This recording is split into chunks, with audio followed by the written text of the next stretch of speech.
See?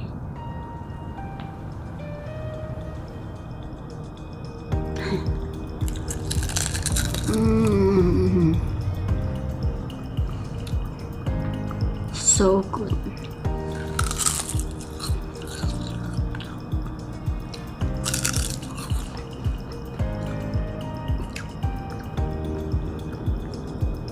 If I were you, try it.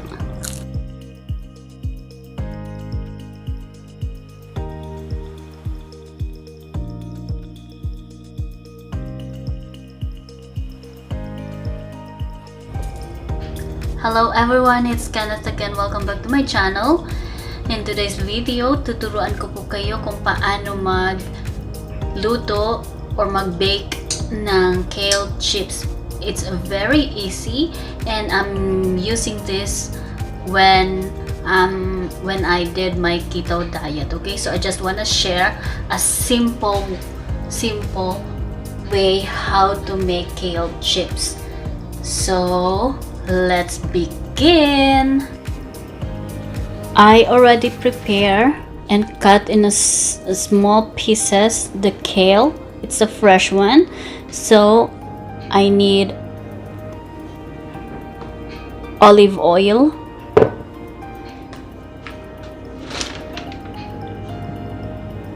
black pepper, some garlic, and Himalayan salt. Okay, some of them is naglalagay po sila ng Parmesan cheese, but since I have allergy with the cheese, I'm gonna skip with that. So it's up to you guys if you want to put some Parmesan cheese. So what I'm gonna do is I'm gonna put them all together in a Ziploc bag right here and mix all of them, and then when it's ready I'm gonna put it in a baking in here. And right now I'm preheating the oven to 350. Okay, so guys, I'm gonna put them here.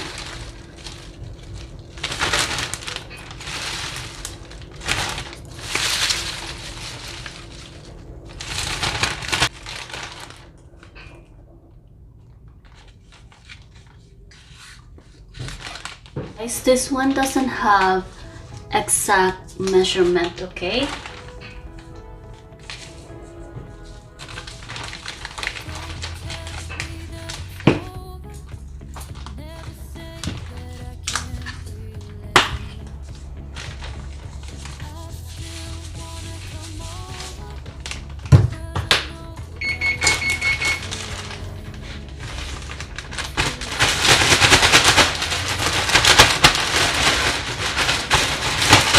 And I'm gonna bake this for 17 minutes, 17 to 20 minutes, okay? It depends.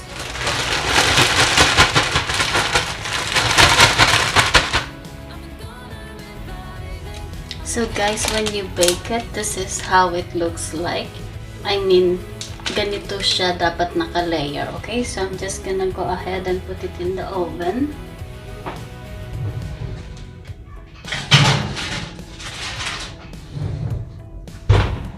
So you see guys, it's so easy to make it and you can do it every day if you want to.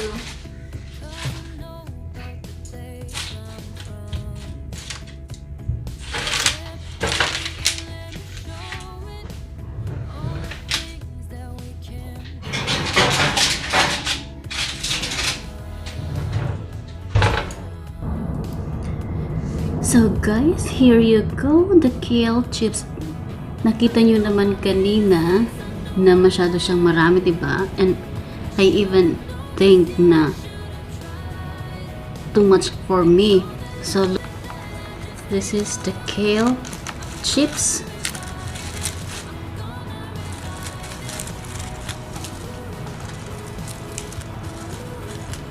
See?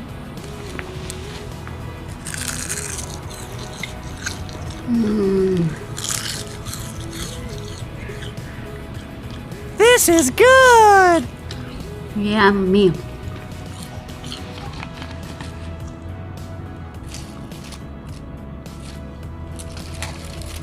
Guys, just to remind you, wag nyo masyadong lalagyan ng maraming salt kasi hindi maganda. Kaya nga keto diet, diba? Less salt.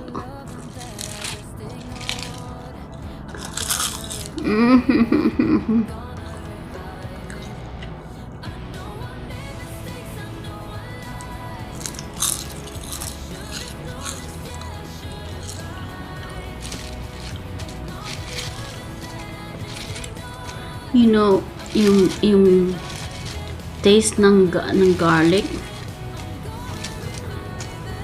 makes this kale chips so perfect.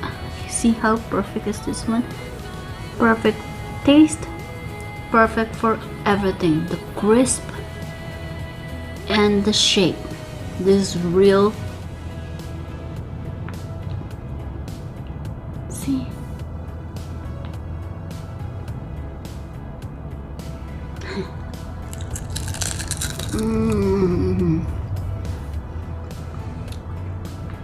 So good.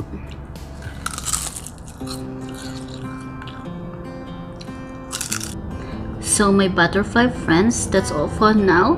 I hope you like my kale chips, and please try it. I'm telling you, you're not gonna regret. Okay, so that's all for now. I love you guys, and God bless us all.